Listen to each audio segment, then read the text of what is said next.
नमस्कार दोस्तों, जब भी कोई इन्वेस्टर स्टॉक मार्केट या म्यूचुअल फंड में इन्वेस्ट करने की सोचता है तो सबसे पहला सवाल उसके दिमाग में यही आता है कि क्या मैं स्मॉल कैप कंपनी में इन्वेस्ट करूं या लार्ज कैप कंपनी में इन्वेस्ट करूं, क्योंकि दोनों के अपनी अपनी जगह एडवांटेजेस और डिसएडवांटेजेस हैं। स्मॉल कैप कंपनी वो होती है जिसका मार्केट कैप 10,000 करोड़ से कम होता है। लार्ज कैप कंपनी वो होती है जिसका मार्केट कैप 30-40 हजार करोड़ से ऊपर का होता है।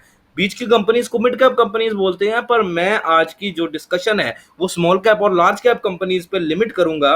और आपको लास्ट में ये भी बताऊंगा कि जो राकेश झुनझुनवाला, विजय केडिया जैसे बड़े बड़े इन्वेस्टर्स कैसी कंपनी में इन्वेस्ट करते हैं, उनकी हर जो इन्वेस्टमेंट है सफल क्यों हो जाती है। तो दोस्तों, सबसे पहले मैं आपको बात करता हूँ, अलग अलग पॉइंट्स लेते हैं। सबसे पहले देखते हैं कि सेफ इन्वेस्टमेंट कहाँ होती है। देखिए, आप देखिए दोस्तों, अगर कोई भी एक स्मॉल कैप कंपनी खुलती है, कोई भी छोटी कंपनी होती है, आपको पता है कि उन कंपनियों में पैसा जो है इतना ज़्यादा सेफ नहीं होता है। उसका सबसे बड़ा रीज़न ये है दोस्तों कि कभी भी अगर छोटी कंपनी होती है, वो ग्रो करे नहीं करे उसकी कोई गारंटी नहीं होती है। बहुत कम कम स्मॉल कैप कंपनीज हैं जो आगे जाके ग्रो कर पाती हैं। बहुत सारी होती हैं स्मॉल कैप कंपनीज जो आगे जाके ग्रो हो जाती हैं, पर जैसे कि आपने देखा है समुंदर में बड़ी मछली छोटी मछली को खा लेती है। जैसे आप देखेंगे कि जब जियो आया था तब वो वाली कंपनीज तो सरवाइव कर गई, एयरटेल और वोडाफोन जैसी, जिनके पास ज्यादा सारा पैसा था। पर छोटी छोटी स्मॉल कैप कंपनीज थी जो टेलीकॉम सेक्टर में थी, वो सारी बंद हो गई। तो इस रीजन की वजह से एक माना जाता है कि स्मॉल कैप कंपनीज में इन्वेस्ट करना सेफ नहीं है। वो बहुत ज्यादा रिस्की भी हो सकता है स्मॉल कैप कंपनीज में। पर लार्ज कैप कंपनीज में इन्वेस्ट करना काफी हद तक सेफ होता है। जैसे मैं आपको एग्जांपल दूं बजाज फाइनेंस का। बजाज फाइनेंस बहुत बड़ी कंपनी है, 3 लाख करोड़ उसका मार्केट कैप है। रिलायंस की बात करूं, एचडीएफसी बैंक की बात करूं, ये लार्ज कैप कंपनीज है। ये कल को बंद होंगी? ये कभी बंद नहीं हो सकती, क्योंकि इन्हीं से ही पूरी देश की इकोनॉमी चल रही है। बड़ी बड़ी कंपनीज है, 3-3 लाख करोड़ का इनका मार्केट कैप, और कितने हजार करोड़ तो ये टैक्स देते हैं सरकार को।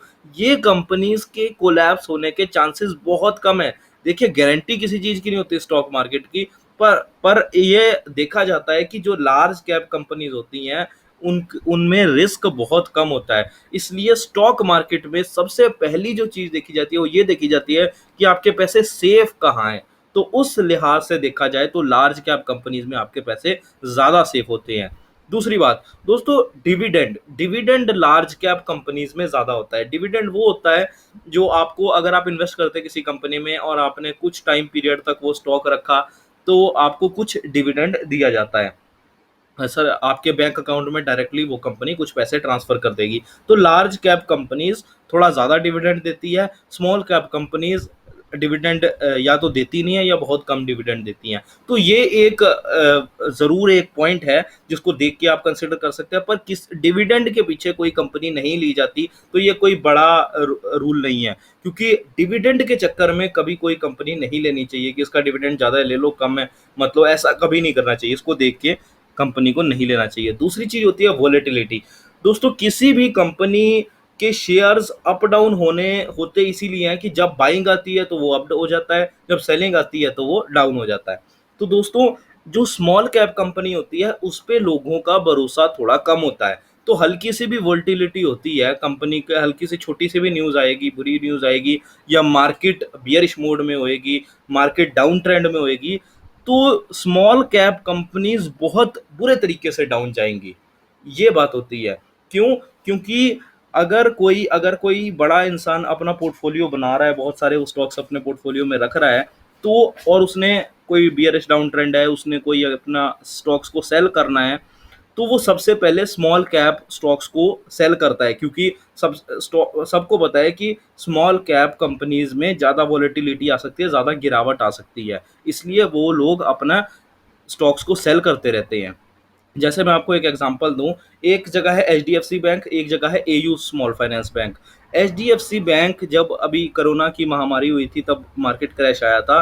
एचडीएफसी बैंक 1200-1300 के आसपास था, उससे वो 700-800 ही गया था, यानी कि अपने प्राइस से आधा हुआ था तकरीबन।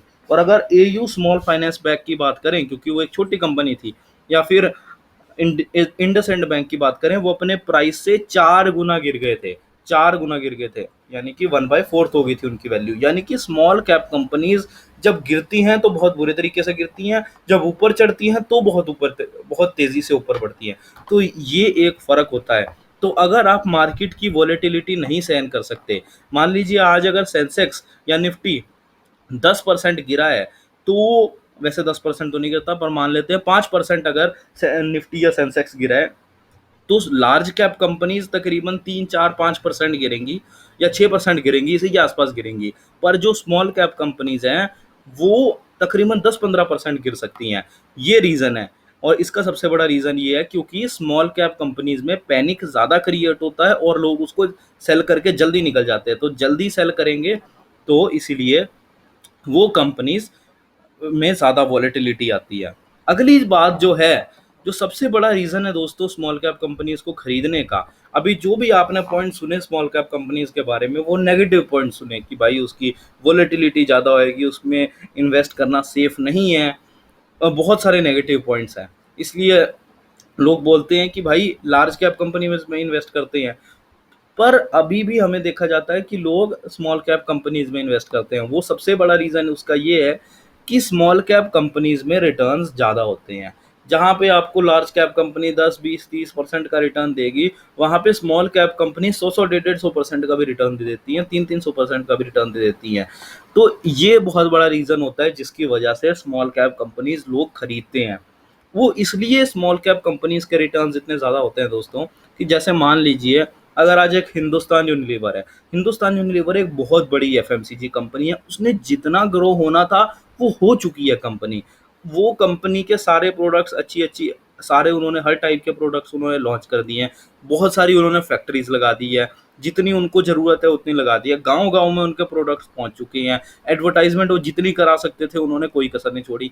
तो यहाँ से वो कंपनी तकरीबन 5 6 लाख करोड़ का उसका मार्केट कैप है। अब 5 लाख करोड़ से 10 लाख करोड़ होने में उसको बहुत साल लग जाएंगे। इसलिए लार्ज कैप कंपनीज ग्रो नहीं कर पाती इतनी तेजी से, और ग्रो नहीं कर पाती तो इतने अच्छे रिटर्न्स भी नहीं दे पाती, क्योंकि पैसा तो रिटर्न्स का ही आता है ना। पैसा जो हमारे को प्रॉफिट होएगा वो तो तभी होएगा जब कंपनी ग्रो करेगी। अगर स्मॉल कैप कंपनीज की बात करूं तो स्मॉल कैप कंपनीज हमेशा से बहुत ज़्यादा रिटर्न्स इसलिए देती है क्योंकि स्मॉल कैप कंपनीज में ग्रोथ की अपॉर्चुनिटी बहुत ज़्यादा होती है। मान लो एक छोटी सी एफएमसीजी कंपनी खुली, उसको लग रहा है उसकी जो उसके प्रोडक्ट्स की मांग है, तो वो क्या करेगी, अपने उसके मान लो 2 प्लांट है तो वो 2 की बजाय 2 और प्लांट लगा देगी अपने, और उसकी कैपेसिटी क्या हो जाएगी, डबल हो जाएगी, उसकी सेल्स क्या हो जाएगी, डबल हो जाएगी। फिर उसको और लगेगा वो 2 प्लांट और कर लेगी।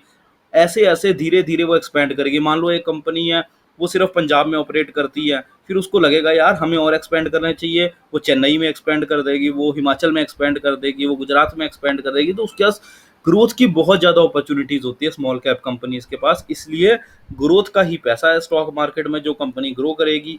इसीलिए लोग स्मॉल कैप कंपनीज में इन्वेस्ट करना प्रेफर करते हैं। तो ये मैंने आपको मोटा मोटा बता दिया कि स्मॉल कैप कंपनीज में और लार्ज कैप कंपनीज में क्या होता है। तो इसका एक सिंपल आप समझ सकते हैं कि स्मॉल कैप कंपनीज का मतलब होता है हाई रिस्क और रिटर्न भी हाई, यानी कि हाई रिस्क हाई रिटर्न। और लार्ज कैप कंपनीज में होता है लो रिस्क लो रिटर्न। तो ये एक स्टॉक मार्केट का सिंपल सा रूल है, low risk low return, high risk high return.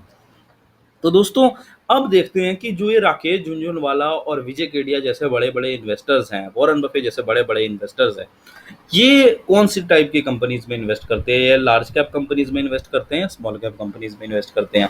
दोस्तों मैं आपको बता दूं कि जो बड़े बड़े इन्वेस्टर्स हैं, राकेश झुनझुनवाला, विजय केडिया या फिर वॉरेन बफे, ये बहुत छोटी छोटी कंपनीज में इन्वेस्ट करते हैं। 1000 करोड़ 500 करोड़ या फिर 5000 करोड़ मार्केट कैप वाली कंपनीज में इन्वेस्ट करते हैं। अब उनकी वो कैसे कर लेते हैं, इतना रिस्क कैसे ले लेते हैं, उसका सबसे बड़ा रीज़न है दोस्तों उनके पास एक्सपीरियंस है। जिस इंसान के पास एक्सपीरियंस है उसको वो देख लेता है कि भाई ये कंपनी आने वाले टाइम में ग्रो कर सकती है। वो देखेगा कि कंपनी देखेगा, उस पर पूरी रिसर्च करते हैं वो लोग। जैसे अगर राकेश झुनझुनवाला है, वो इतने बड़ी नेटवर्थ है, 20,000 से ऊपर करोड़ की, 20,000 करोड़ से ऊपर की उसकी वेल्थ है। तो अगर उसको कोई कंपनी को रिसर्च कर रहे हैं तो वो क्या करते हैं, वो डायरेक्ट कंपनी के सीईओ को कॉल करते हैं या फिर कंपनी की मैनेजमेंट टीम को कॉल करते हैं और बोलते हैं हाँ भाई अपने एक्सपेंशन प्लान्स बताओ। तो वो कंपनी उनको बताती है उनके एक्सपेंशन प्लान्स क्या हैं। तो वो ऐसे उनको पूरी-पूरी कंपनी के बारे में इनसाइडर न्यूज़ पता चल जाती है। तो इसलिए वो रिस्क ले लेते हैं। पर अगर हम किसी कंपनी के सीईओ या मैनेजमेंट को कॉल करेंगे, तो हमें क्या इतनी बड़ी इन्फॉर्मेशन मिलेगी? हमें इतनी बड़ी इन्फॉर्मेशन नहीं मिलेगी दोस्तों, जिसकी वजह से हमें पता नहीं चलता है कि किस कंपनी में एक्सपेंशन का ग्रोथ ज़्यादा है। तो ये बहुत बड़ा रीज़न है कि राकेश झुनझुनवाला और विजय केडिया जैसे बड़े-बड़े इन्वेस्टर स्मॉल कैप कंपनीज़ में इन्वेस्ट करने का रिस्क ले लेते हैं। और दूसरी बात ये है दोस्तों कि इनको एक्सपीरियंस भी बहुत ज़्यादा होता है कि अब आपको क्या पता, आप अगर 1-2 साल 3 साल मार्केट में हैं, तो आप किसी कंपनी को देख के, उसके बिज़नेस मॉडल को देख के या फिर कुछ भी देख के उस कंपनी के बारे में छोटी-सी प्रेज़ेंटेशन, उसकी प्रेज़ेंटेशन देख के क्या आप पता लगा सकते हैं कि आज से 10 साल बाद इस कंपनी का फ्यूचर क्या होने वाला है? आप नहीं लगा सकते। जब तक आपको बिज़नेस का तजुर्बा नहीं है, आपने 10 तरीके के बिज़नेस नहीं देखे, तब तक आपको तजुर्बा नहीं होएगा। तो ये रीज़न है दोस्तों, ये इतने ज़्यादा रिस्क ले लेते हैं और हम इतने रिस्क नहीं ले सकते। और last but not the least दोस्तों, इनकी भी जो राकेश झुनझुनवाला, वॉरेन बफे जैसे इन्वेस्टर्स हैं, इनकी भी ऐसी बहुत सारी कंपनीज़ हैं जिनमें ये फेल हुए हैं। ये बहुत सारी कंपनीज़ में मान लो 10 में से अगर ये 10 कंपनियों में पैसा लगाते हैं तो 3, 4, 5 तो इनकी भी फेल जाती है मेरी आंखों के सामने। जिन कंपनीज़ में राकेश झुनझुनवाला जी ने इन्वेस्ट किया था, वो कंपनीज़ फेल हुई थी। पर एक मैं आपको एग्ज़ाम्पल विजय केडिया का देना चाहता हूँ, अभी रीसेंट एग्ज़ाम्पल है। एक कंपनी थी दोस्तों, वैभव ग्लोबल। वैभव ग्लोबल एक कंपनी थी, तो उसमें क्या विजय केडिया ने इन्वेस्ट किया था बहुत ज़्यादा। तो उनसे जब पूछा था कि आपने विजय केडिया से पूछा गया था कि आपने वैभव ग्लोबल में इतना ज़्यादा इन्वेस्ट क्यों किया? तो उन्होंने ये जवाब दिया कि मैंने पहले कंपनी देखी, उसके फाइनेंशियल्स देखे, फिर उन्होंने बहुत ज़्यादा उस पे रिसर्च की, वो कंपनी को ट्रैक करते रहे और इतना ज़्यादा ट्रैक करने के बाद मतलब उन्होंने तकरीबन 3-4 साल उस कंपनी को ट्रैक किया, उसके हर एक फाइनेंशियल रिपोर्ट्स पढ़ी, उसकी इन्वेस्टर प्रेज़ेंटेशंस पढ़ी, सब कुछ पढ़ा और उसके बाद उन्होंने मोटा पैसा लगाया उस कंपनी में। तो उनको सिर्फ़ यही भरोसा नहीं होता कि ये कंपनी चलेगी, उनको बहुत ज़्यादा भरोसा हो जाता है, जिसकी वजह से वो बहुत ज़्यादा पैसा किसी कंपनी में लगाने का रिस्क ले सकते हैं। और वो कंपनी अभी तकरीबन 4-5 गुना हो चुकी है इसी साल में, वैभव ग्लोबल आप चेक कर सकते हैं। तो ये तो हैं बड़े-बड़े इन्वेस्टर्स। लास्ट में मैं आपसे पूछता हूँ, आपका जो सवाल है कि आपको या हमें किस कंपनी में इन्वेस्ट करना चाहिए?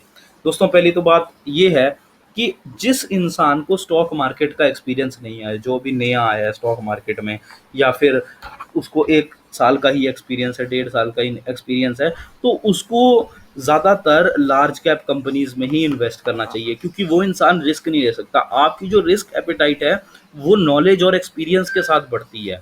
आप तभी रिस्क ले सकते हैं जब आपको बहुत ज़्यादा नॉलेज हो जाएगी, आपको पक्का श्योरिटी हो जाएगी कि हाँ भाई, ये कंपनी चल सकती है। तो जो नए इन्वेस्टर्स हैं, वो कभी भी स्मॉल कैप कंपनी में इन्वेस्ट ना करें।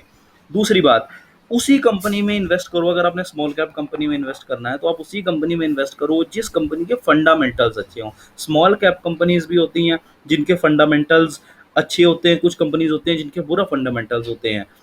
ज़्यादातर लोग क्या करते हैं, स्मॉल कैप कंपनीज़ में ये देख के इन्वेस्ट कर देते हैं कि भाई इसने तो 1 साल में तकरीबन 10 गुना हो चुका है ये स्टॉक, तो इस स्टॉक को खरीद लेते हैं। तो दोस्तों, ऐसे नहीं करना चाहिए, हमें देखना चाहिए वो 10 गुना क्यों हुआ है? क्या उस कंपनी के फंडामेंटल्स, क्या उस कंपनी के प्रॉफिट्स इतने ज़बरदस्त हैं कि उसका 10 गुना होना चाहिए उस स्टॉक को?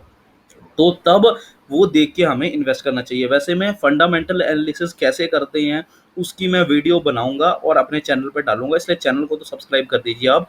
और मैं उसका, अगर बन गई हो तो मैं लिंक डिस्क्रिप्शन में दे दूँगा। जब भी आप वीडियो को देखें तो आप एक बार डिस्क्रिप्शन चेक कर लीजिएगा। और दूसरी बात दोस्तों, ये क्या है कि अगर आप कोई भी स्मॉल कैप कंपनी में इन्वेस्ट करते हैं, तो उसके क्वार्टरली रिजल्ट्स, उसकी कंपनी के न्यूज़ वगैरह पे पूरा ध्यान रखिए। अगर आप स्मॉल कैप, मान लीजिए आपने एक्सपीरियंस हो गया 3-4 साल का, 5 साल का एक्सपीरियंस हो गया आपको स्टॉक मार्केट में, आपको लगता है कि भाई अब मैं स्मॉल कैप कंपनी में इन्वेस्ट करने लायक हो गया। आपको लगना चाहिए कि भाई मेरे को इतनी नॉलेज आ चुकी है। क्योंकि कुछ लोगों को एक्सपीरियंस लेने के लिए, अच्छा खासा एक्सपीरियंस लेने के लिए 10 साल बाद भी नहीं सीख पाते, कुछ 2 साल में ही सीख जाते हैं। तो जब भी अगर आपको एक्सपीरियंस होए कि हाँ भाई, मुझे ऐसे लगता है कि मैं स्मॉल कैप कंपनीज़ में इन्वेस्ट कर सकता हूँ, तो आप एक बार इन्वेस्ट करके उस कंपनी की रेगुलर ट्रैकिंग ज़रूर कीजिए। उस कंपनी में आप अगर इन्वेस्ट कर रहे हैं, तो सबसे पहले तो आप स्मॉल कैप कंपनी में छोटे टाइम के लिए तो कर नहीं सकते, छोटे टाइम में तो कुछ भी हो सकता है, लॉन्ग टर्म में ही करेंगे। पर लॉन्ग टर्म में आपको उसके क्वार्टर रिजल्ट्स चेक करने पड़ेंगे, कंपनी किस टाइप के डील्स कर रही है, क्या डील्स उसकी फेवर में जा रही है या नहीं जा रही, उस कंपनी में कोई घपला हो रहा है या नहीं हो रहा, ये सब आपको चेक करना पड़ेगा, तभी आप किसी कंपनी में इन्वेस्ट कर सकते हैं स्टॉक मार्केट में। तो दोस्तों, ये अब आप देखिए कि आप किस टाइप के इन्वेस्टर्स हैं। क्या आपको सेफ रिटर्न चाहिए, क्या आप कंपनी की रेगुलर ट्रैकिंग कर सकते हैं नहीं कर सकते, वो सब आपको देखना है। तीसरे टाइप की मिड कैप कंपनीज होती हैं जो नॉर्मल रिस्क ले सकते हैं, जिनको ऐसे लगता है कि मार्केट वोलेटाइल हो तो हमें इतना ज़्यादा फर्क नहीं पड़ता है, जो मार्केट को रीड कर सकते हैं वो मिड कैप कंपनीज में इन्वेस्ट कर सकते हैं। मैं आपको मिड कैप कंपनीज की लिस्ट भी बताऊंगा, हर सेक्टर के अच्छे अच्छे मिड कैप कंपनीज जिनमें आप इन्वेस्ट कर सकते हैं, उसकी वीडियो मैं बनाऊंगा। और इसीलिए आप इस चैनल को सब्सक्राइब कर दीजिए। Top 10 large cap, mid cap और स्मॉल कैप कंपनीज मैं ज़रूर बनाऊंगा दोस्तों। तो आप इस चैनल को सब्सक्राइब कर दीजिए, और ऐसे ही नॉलेजेबल वीडियोस के लिए इस चैनल को सब्सक्राइब करके बेल आइकन ज़रूर दबाइए, और इनकरेज करने के लिए दोस्तों एक लाइक ज़रूर कीजिएगा और एक कमेंट ज़रूर कीजिएगा। धन्यवाद दोस्तों।